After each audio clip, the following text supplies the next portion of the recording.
आज काय बनवले बघूया तर ही गोड डिश आहे स्वीटमध्ये. तर बघूया हे काय आहे तर हे आहे रव्याचा शिरा असतो की नाही तूप घालून केलेला तो शिरा आहे.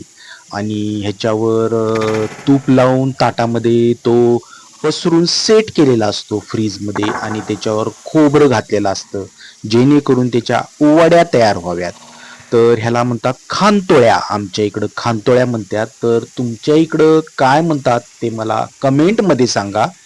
तर ही स्वीट डिश संक्रांतीच्या आदल्या दिवशी जी भोगी असते त्या दिवशी भाकरीवर आमच्या इकडं बनवतात. ही आमची पद्धत आहे. तर तुमच्या इकडं काय बनवतात हे ती तुमची पद्धत काय आहे ते मला कमेंटमध्ये सांगा. कारण की एकमेकांच्या रेसिपी आपल्याला कळल त्या सणा दिवशी काय बनवलेले आहेत.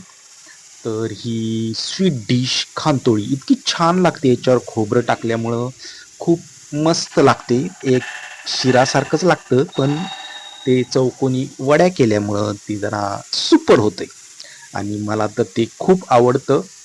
गोड पदार्थ हा छानच असतो तो कुठलाही असू दे. ज्याला डायबिटीस असती त्यांनी जरा गोड कमी खावं, ज्यांना डायबिटीस नसते त्यांनी भरपूर खावं. तर चला आता हे मी काय झालं होतं हा व्हिडिओ जरा छोटासाच होता खरं मी त्याला स्लो मोशनमध्ये जरा त्याची लांबी वाढवलेली आहे त्यामुळं तो एकदम स्लोमध्ये चाललेला आहे. तर ही खानतोळी डिश मी आता सगळी संपवणार आहे. Thank you.